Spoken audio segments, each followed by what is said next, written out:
Então, assim como a alma foi gerada pelo sopro divino, ela mantém também, irmãos, a necessidade espiritual que precisa ser suprida por aquele que inseriu ela no homem. A alma precisa estar alinhada com o Espírito e o Espírito de Deus. Portanto, eu quero rapidamente comunicar com vocês 4 necessidades que a nossa alma ela precisa. A primeira delas é: a nossa alma precisa de comunhão com Deus. Amém? Diga comigo: a minha alma precisa de comunhão com Deus. Salmo 42, versículo 2, Rebeca. Salmo 42, versículo 2 diz assim: a minha alma tem sede de Deus, do Deus vivo. Olha só, a alma tem sede de Deus. Salmo 42, versículo 2 diz que a nossa alma tem sede de Deus. Então, a minha alma tem sede de Deus, do Deus vivo. Quando poderei entrar para apresentar-me a Deus? Olha essa fome. Uma alma sedenta por Deus, ela quer estar na presença de Deus. A alma precisa estar em comunhão, e essa é uma necessidade da tua alma. E esse termo comunhão, do grego, é koinonia. A palavra koinonia, ela é um significado de utilizado como participação, companheirismo, comunicação, estar junto, ter algo em comum ou compartilhar. Então a tua alma precisa ter koinonia ou comunhão com Deus. Amém, irmã? Irmã Max, quando a gente vê então que nós temos a nossa alma uma necessidade contínua de comunhão com Deus, eu preciso então aproveitar todos os dias para manter essa comunhão. Eu tenho que ter essa relação, ter um momento com Deus, o meu momento de comunhão com Deus, aonde a minha alma ela vai se satisfazer em Deus. Mas se você não tiver tempo para Deus, se você ocupa muito o teu tempo com outras coisas e não tem o tempo para você manter essa comunhão da sua alma com Deus, a sua alma ela fica adoecida, a sua alma fica triste, a sua alma fica abatida, você começa a perder prazer e prazer de estar na presença de Deus. Portanto, o salmista escreve no Salmo 122: alegrei-me quando me disseram, vamos à casa do Senhor. Tem que ter uma alegria, porque a tua alma tem que estar regozijada, tem que estar alegre, regozijada. Para que tu foi me interromper? Tira regozijo, deixa só alegre mesmo. Vamos usar só os sinônimos. Nossa alma tem que estar alegre para ir à casa do Senhor. Se eu acertar falar aí. Alegrei-me com os que me disseram. O texto fala assim, não é quando, é com aqueles que me convidaram. Vamos à casa do Senhor. Hoje eu senti isso quando eu falei com a irmã Marilene por telefone. Irmã Marilene, vamos à casa do Senhor, vou ali buscar. Ela ficou alegre, então a alma dela se alegrou, né? Então alegrei-me com os que me disseram, vamos à casa do Senhor. Amém? Veja só, Atos 1:8, a Bíblia vai dizer sobre esse poder. A comunhão é o segredo do poder, irmão Mike. A comunhão, a koinonia é o segredo, sabe por quê? Porque, irmã Neide, está escrito em Atos, diz, mas recebereis poder ao descer sobre vós o Espírito Santo. Os irmãos estavam no cenáculo em comunhão, orando em comunhão com Deus, estavam em oração e intercessão, quando de repente soprou e veio a palavra, cumprindo assim, o poder de Deus desceu sobre aquele lugar. E sabe que o poder aqui do grego, que eu já disse, é dunamis ou dunamis, que é uma palavra que fala de uma força, de propriamente uma capacidade de realizar, de fazer algo. Ela tem muita importância, porque esse termo dunamis ou poder aparece mais de 120 vezes só no Novo Testamento. Então, tudo que é dado muita ênfase na Bíblia, você tem que dar valor àquilo. 120 vezes a palavra poder. Jesus falou, vocês receberão poder. Eis que vos dou poder sobre serpentes e escorpiões. Vocês vão pregar o meu evangelho com autoridade. Pisarão em serpentes e escorpiões. Vocês vão impor a mão sobre os enfermos e serão curados. Vão expulsar os demônios. Vão ressuscitar os mortos. Jesus deu esse poder para nós. Então esse poder vem de comunhão também. Vem da raiz dessa palavra. Amém? Portanto, irmãos, a nossa alma, ela precisa ter esta comunhão, porque quando ela recebe esse poder, essa comunhão, esse poder que vem de Deus, acontece algo maravilhoso também. Mas receberão poder quando o Espírito Santo descer sobre vocês, e serão minhas testemunhas em Jerusalém, em toda a Judéia e Samaria, até os confins da terra. Jesus está dizendo: eu prometo que o meu poder vai capacitar vocês para vocês serem minhas testemunhas. Vocês vão testemunhar daquilo que eu fiz na vida de vocês, na vida da tua família, vão testemunhar das bênçãos no teu lar. E aqui eu profetizo: você vai receber na sua casa bênçãos de Deus, para você testemunhar o que Deus fez na tua vida, a libertação da tua casa, a salvação da tua família, a cura de uma enfermidade. Tudo isso Deus fará quando nós recebermos o poder. Um exemplo, irmão: o poder de Deus, ele abre a nossa visão, quando abriu a visão de Agar. Gênesis 21:19. Agar tinha sido expulsa da casa de Abraão com seu filho Ismael, e eles estavam quase morrendo no deserto. E a Bíblia diz que o Espírito Santo, ou o poder de Deus, disse: então Deus lhe abriu os olhos, e ela viu uma fonte de água, e foi até lá, e encheu de água a vasilha, bebeu e deu a beber ao menino. E Deus disse que aquela criança também tinha uma promessa na vida deles. E Agar e Ismael se tornaram uma outra nação. Você está entendendo? O poder de Deus, quando vem sobre nós, abre nossos olhos. Deus quer abrir os teus olhos espirituais para você enxergar fontes de águas vivas que vão estar gerando em você, assim, sabe, algo poderoso. Você vai ter força, você vai ganhar vigor. Nós estamos mais da metade do ano, e quem sabe tem muita gente que está chegando assim, já se arrastando. O carburador, o radiador, parece que já está seco, Valmir, precisa abastecer de água. E aí você não tem mais força. A sua alma em comunhão com Deus, quando você coloca ela em comunhão com Deus, Deus manda poder, e você abre os olhos espirituais para começar a ver fontes de vida, fontes que vão te fortalecer para continuar na jornada. Amém? Esse poder, ele também dá coragem para você, muitas das vezes, até sair de dentro da caverna, como fez com Elias. Elias estava escondido de Jezabel dentro de uma caverna, lá em 1 Reis, capítulo 19, versículo 13. E aí o poder de Deus veio sobre ele, e quando a Bíblia diz: e ouvindo Elias, envolveu o rosto no seu manto, e saindo, pôs-se à entrada da caverna. Eis que lhe veio uma voz e lhe disse: que fazes aqui, Elias? Elias estava escondido, com medo. E o poder de Deus, quando veio, deu coragem para ele sair de dentro da caverna. E hoje, nesses dias também, Deus está descendo nesses dias com poder sobre a tua vida, para você sair dessa caverna, desse quarto escuro, e você dizer: Senhor, eu estou aqui para cumprir o meu propósito, o meu chamado. Eu não vou me esconder, eu não vou ficar trancado, eu não vou ficar parado. Elias estava com medo, mas agora Deus disse: Elias, o que é que tu faz aí, Elias? Ele tinha acabado de orar, e caiu fogo do céu e matou os 400 profetas de Baal ali. Ele tinha feito coisas grandes só porque Jezabel disse: eu vou te matar. Ele correu e se escondeu com medo. Às vezes o inimigo, ele não tem poder nenhum, sabe, para nos ferir ou para nos matar, mas ele tem poder de ameaça. E quando ele ameaça, a gente às vezes fica com medo das ameaças do inimigo e nos escondemos. Ficamos, sabe, paralisados. Se aconteceu com Elias, irmão, que valer conosco, hein? Então, o poder que vem dos céus, esse poder que Jesus disse: eu vos dou poder. Quando aí, sabe, Elias foi, cobriu o rosto, aconteceu tudo isso, eu já falei. Para quê? Por quê? Porque Elias precisou ouvir de Deus, a voz de Deus, e o poder veio sobre ele. Depois dali, levanta, come, porque tu ainda vai andar, tu tem muito que fazer. Tu ainda vai ir lá numa viúva, que eu vou usar ela para te abençoar, e tu vai abençoar ela também. Amém? Quando o poder de Deus vem sobre a tua vida e a minha vida, irmão, esse poder traz de volta até aquilo que se perdeu. 2 Reis 6:6.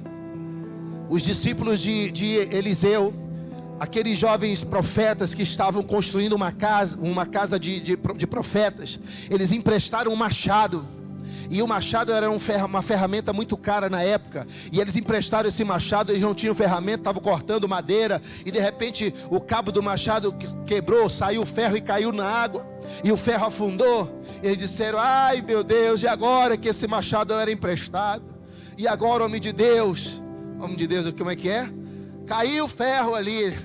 Deus pegou um galho de árvore, tocou nas águas, o machado flutuou, meu irmão. Deus vai trazer de volta até aquilo que foi perdido na tua vida, aquilo que foi perdido dentro da tua casa ou na tua família. Deus vai trazer de volta a alegria, a transformação, a paz, o amor. Deus vai trazer e vai restituir, porque nós estamos declarando que esse ano viveremos um ano de milagres e de restituição. Só quem recebe a restituição de Deus na tua vida em todas as áreas, dê um glória a Deus e um aplauso ao Senhor, glorificando o nome dEle.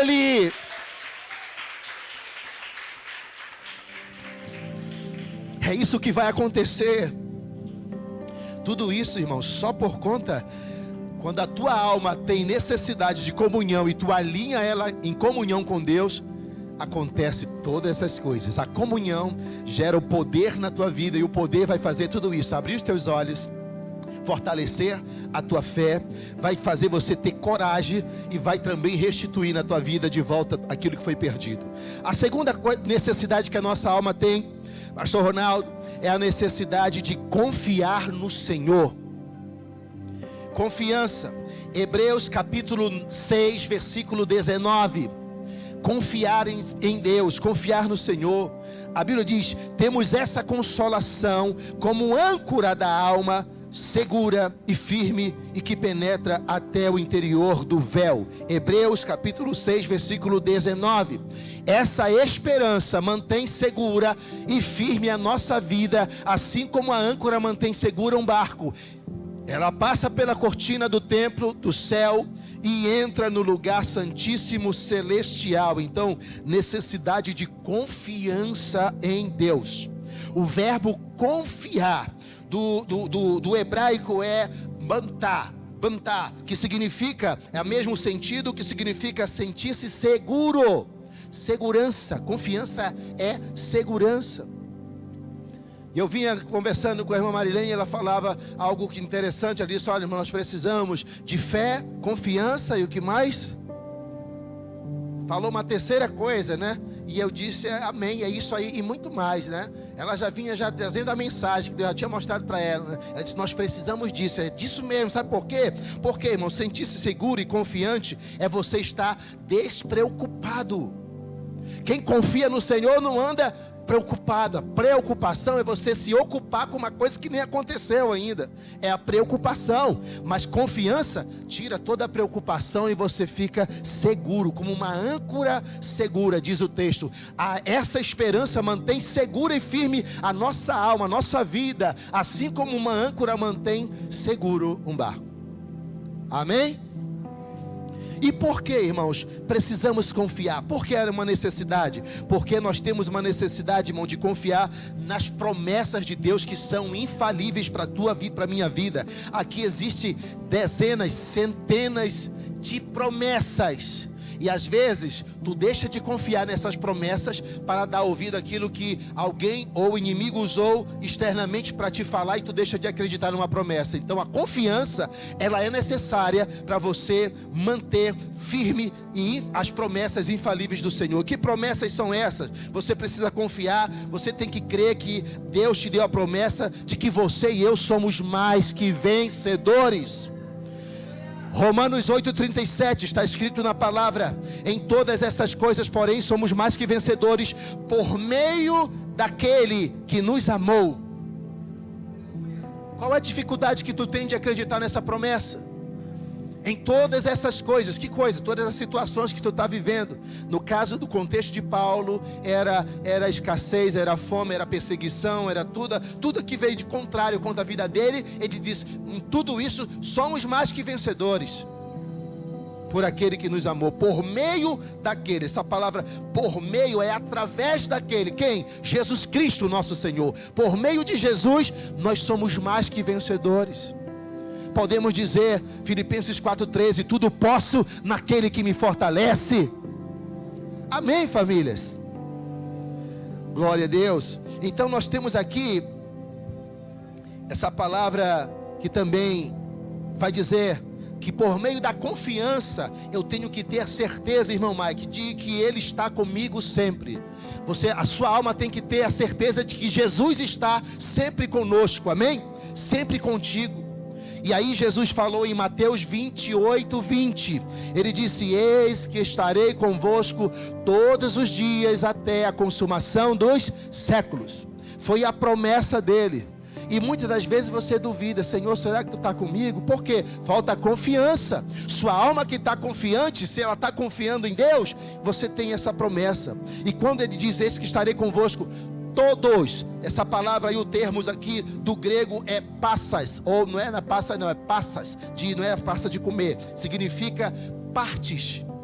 Eu estarei contigo em todas as partes do teu dia. O dia tem 24 horas. Deus não está contigo só de manhã, ou só à tarde, ou só à noite. Em todas as partes do dia Ele está contigo. De manhã até meio-dia, do meio-dia até a tarde, de tarde até a meia-noite, meia-noite toda a madrugada. Ele está dizendo: eu estarei todos, ou passar, ou todas as partes do dia, eu estarei com vocês. E isso todo dia, até a consumação dos séculos. Amém? Você pode se alegrar porque Jesus está contigo todo dia. Ele te promete estar contigo todos os dias. Então não foi só em alguns horários que Ele prometeu estar conosco, é todos os momentos. Amém? Outra coisa, nós temos que ter confiança para nós crermos na palavra, que nós temos acesso direto ao trono da graça. E a Bíblia vai dizer isso lá em Hebreus 4:16. Hebreus 4:16. Você tem que ter confiança que você tem acesso ao trono da graça. E o que é o trono da graça? A Bíblia vai dizer em Hebreus 4:16: por isso, tenhamos confiança, olha, confiança, e cheguemos perto do trono divino, onde está a graça de Deus. Está no trono dele, irmãos. Ali receberemos misericórdia e encontraremos graça sempre que precisarmos de ajuda. Olha que texto poderoso, irmão, de Hebreus, capítulo 4, verso 16. Entremos com confiança e esperança no trono de Deus, que é o trono da graça. Conta-se que nos tempos dos reis, uma pessoa que estava ameaçada de morte, alguém queria matar essa pessoa. Se ele conseguisse chegar e tocasse na ponta do altar, no trono, ele recebia o favor do rei. Quem entrasse na sala do trono e recebesse, tocasse na ponta do altar, recebia o cetro do rei. Ali atrás, ali, ontem os jovens fizeram nessa maquete aí de uma simulando ali um trono de um rei. Se você olhar ali para trás, está simulando um trono, tem coroas e tem um cetro ali dentro, né? É um trono. Ontem no culto jovens do reino, nós estamos falando do rei, do reino, e é bom você ver coisas para ilustrar.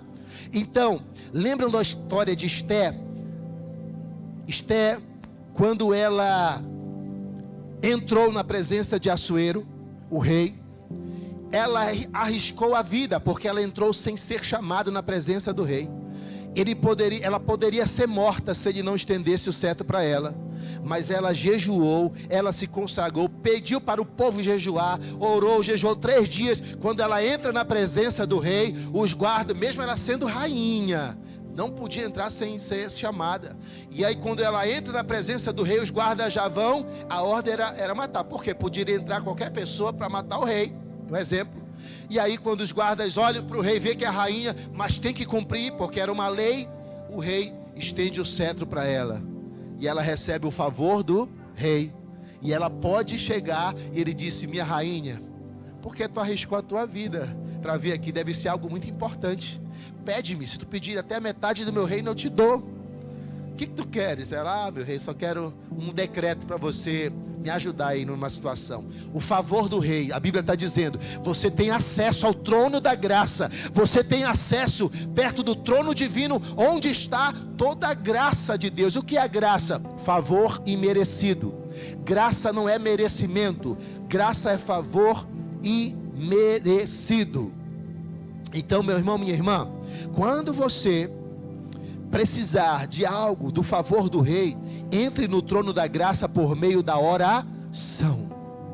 Por meio da oração, você se prostra, você chega no trono da graça, e lá você recebe o favor do rei. A Bíblia diz, lá você recebe misericórdia, você encontra graça sempre que você precisar de ajuda. Mas isso só acessa quem tem confiança. Sua alma precisa ter confiança em Deus, amém? Há uma necessidade. Terceira necessidade, irmãos. A nossa alma tem necessidade de louvar a Deus. Sim, necessidade. Salmo 103. Que necessidade é essa, pastor? De louvar a Deus. A nossa alma tem necessidade. Salmo 103, verso 1, o salmista Davi fala: bendiz, ó minha alma, ao Senhor, e tudo que há em mim, bendiga o seu santo nome. A alma está louvando ao Senhor. O salmista nos convida a louvar o nome do Senhor. E por que isso, irmão? Porque essa palavra ela é importante. Louvor a Deus, ela vem do hebraico halal. E a palavra halal aparece 150 vezes no Antigo Testamento. 150 vezes, louvor a Deus, louvor a Deus. E o que é? É uma variação, segundo a concordância exaustiva do livro de Strong, vai dizer o seguinte: o termo halal é o termo que geralmente é traduzido como louvor ou louvar a Deus. Porém, a sua tradução literal mais próxima que nós temos seria brilhar. Emitir uma luz, brilhar, sabe? Dá a ideia de louvor, na Bíblia hebraica está ligada à ideia de fazer brilhar as qualidades, iluminar as virtudes de Deus. Por isso que o salmista diz, cadê o Salmo 103? Bendiz, ó minha alma, ao Senhor. Fale bem minha alma, brilhe as qualidades do Senhor, né? Salmo 103, 1. Ó Senhor Deus, que todo o ser te louve, que eu louve os santos. Vamos lá de novo. Ó Senhor Deus, que todo o meu ser te louve. Olha, tá, a alma, o ser é a alma. Que toda a minha alma te louve. Que eu louve o santo Deus com todas as minhas forças. Há um convite para louvor a Deus aí. Tá bom? Você está entendendo? Então, há um convite, o louvor. Quando você louva a Deus, irmãos, acontece manifestação divina na tua vida, na tua casa. No ambiente de louvor, Deus envia cura, Deus envia resposta de oração, Deus envia bênção. Por quê? Enquanto você louva o Senhor, você compartilha o ambiente dos céus. Nos céus há louvor e adoração. Nos céus há louvor a Deus. E quando você cria um ambiente de louvor, no Salmo 22, versículo 3, o louvor, ele vai também abrir as dispensas dos céus. Lá em Atos 13, versículo 2, Deus vai enviar dos céus a resposta para a tua vida, para a tua casa, para a tua família. Quando você levantar um altar de louvor a Deus na tua vida. Amém? Enquanto você louva, o inimigo é repreendido, irmãos. Há uma batalha que foi vencida com o rei Josafá só com louvor. O exército ia e os levitas iam louvando, e o Senhor ia na frente matando todos os inimigos. Não precisaram tirar uma espada, só o louvor venceu uma batalha, uma guerra. Amém? Você consegue entender o poder do louvor? A nossa alma necessita louvar a Deus. E a quarta e última necessidade, pastor, a nossa alma necessita adorar a Deus. Louvor e adoração são distintos, são diferentes. O louvor é o halal, é você fazer brilhar o nome de Deus, é você exaltar a Deus, é você glorificar a Deus, dizer: bendiz a minha alma ao Senhor, tudo que há em mim, bendiga o seu santo nome, bendiga a minha alma, fale bem minha alma do Senhor, e não se esqueça de nenhum dos benefícios. Ou então, o Senhor Deus, que todo o meu ser te louve, que eu te louve com todas as minhas forças. Mas agora, vamos para Lucas capítulo 1, versículo 46. Evangelho de Lucas, capítulo 1, versículo 46, fala da necessidade de a nossa alma ter de adorar o Senhor. Adoração no hebraico é shachá, ou shasha, que significa você inclinar-se diante de Deus. Ela aparece 170 vezes no Antigo Testamento, essa palavra adoração, 170 vezes. É como você se inclinasse na presença de um rei, se prostrando. Adoração é algo que você rende ao Senhor. Então Maria disse, o cântico de Maria, ela vai dizer: minha alma anuncia a grandeza do Senhor. O meu espírito está alegre por causa do meu Deus, meu Salvador. Minha alma engrandece ao Senhor. Meu espírito. Quando o Senhor, o anjo do Senhor aparece a Maria, ela se prostra diante do Senhor e canta essa canção. Então, no grego, a palavra que traduzido aí do hebraico para o grego, que é o Novo Testamento, ela vai dizer aí do Cântico de Maria, é proskinel. Proskinel é o termo usado quando um escravo presta uma homenagem ao seu senhor ou a um rei, de se prostrar também diante de uma autoridade real. Então adoração é você se prostrar diante de Deus. Lembra de Apocalipse, os 24 anciões se prostram diante do trono, tiram as suas coroas e rendem adoração a Deus. É mais profunda a adoração do que o halal. O halal é alegrar-se, é você fazer brilhar o nome de Deus, é uma celebração, louvor. E a adoração é render-se, prostrar-se. Amém? Então a nossa alma, irmãos, ela tem necessidade de nós adorarmos. Por quê, irmãos? Existem 5 características da verdadeira adoração a Deus. A sua adoração, ela tem que ser individual. É sua para Deus. Deus, ele recebe o cheiro da tua adoração como um aroma, um incenso suave. Então ele sabe que num culto como esse, quem está adorando a ele em espírito e em verdade, ele recebe individualmente a sua adoração. Amém? Segundo, ela deve ser crescente. A adoração tem que ser crescente. Tem que ser, sabe, algo que você vai fazer cada vez maior para Deus. Você vai tirar mais tempo. Ela deve ser contínua. Não é só no domingo. Você tem que adorar a Deus na sua casa, adora a Deus no seu trabalho, adora a Deus onde você estiver. Você tem que ter continuidade na adoração para Deus. E terceiro, ela deve ser espontânea. Ela não pode ser mecanizada. Você não pode ser refém de estar num culto onde só faz o que o grupo de louvor manda. Vamos lá, gente, agora levante a mão, abraça e faz isso. E seja espontâneo, te entrega na tua adoração e louva ao Senhor. Amém? E por último, ela deve ser dirigida somente a Deus. A nossa adoração somente a Deus. Satanás, na tentação de Jesus no deserto, disse: eu te dou todos esses reinos, se prostrados me adorares. Olha, ele queria que Jesus se prostrasse e adorasse ele. Ah, Satanás do inferno, né? Jesus disse, né? Repreendeu ele e disse: está escrito, Satanás, somente ao Senhor teu Deus adorarás, e somente a ele darás culto. Aleluia. Cadê os adoradores do rei aqui? Cadê os adoradores do Deus Altíssimo? Celebre, louve, adore, expresse a tua adoração a ele. O teu louvor, a tua adoração tem que ser só dirigida a ele, Jesus, o Rei dos reis e Senhor dos senhores. Aleluia.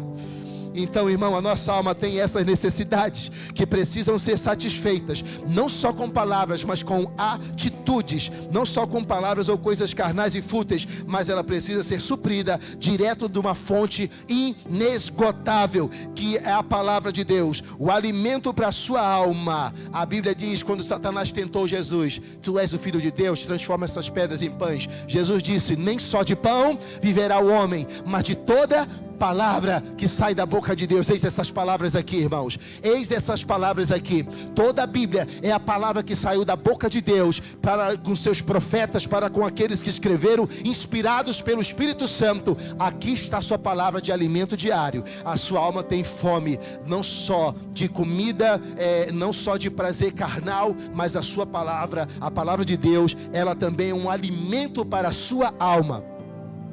Então, veja muito bem como você está alimentando a sua alma. Você precisa alimentar a sua alma com a palavra. Nós ensinamos hoje, aprendemos isso sobre a meditação na escola de treinamento. Aprendemos que a meditação, ela traz muitos benefícios. Hoje o professor Mike trouxe uma aula muito abençoada, falando sobre como os benefícios que temos da meditação na palavra. Traz crescimento espiritual, traz, sabe, conhecimento de Deus. Ela traz, sabe, muitos benefícios mesmo, além de alimentar. E aí nós estamos orando lá em casa pelo alimento, e agora nós estamos declarando na oração do alimento ao redor de nossa mesa, e declaramos: Senhor, que a nossa fome por Ti seja muito maior do que a fome por esse alimento. que a nossa sede pelo teu Espírito seja muito maior do que por qualquer bebida. E aí você está dizendo que a tua alma, ela precisa ter mais fome, mais sede de Deus do que por qualquer prazer. Mesmo tendo as coisas mais saborosas e deliciosas que a alma deseja, que a alma quer, porque a alma interage com o mundo físico através do corpo, e aí ela quer a coisa que é saborosa, que é bom, né? Mas você vai dizer: a minha alma, ela vai ser saciada com a palavra de Deus. O meu maior desejo, a minha maior fome, a minha maior sede, não vai ser por coisas desse mundo, mas vai ser pelas coisas espirituais. Amém? E aí você vai, matando as vontades carnais e fortalecendo o teu espírito e a tua alma sendo revigorada em Deus. Fique de pé nesta noite e eu quero pedir a você que ouviu 4 necessidades da sua alma. Você aprendeu nesta noite que a sua alma tem necessidade de comunhão. Diga: eu preciso manter comunhão com Deus. Diga: eu preciso confiar mais no Senhor. Diga também: eu preciso louvar a Deus. E eu preciso adorar a Deus com tudo que eu tenho, com tudo que eu sou. E eu quero orar pela tua vida para encerrar esse culto e convidar.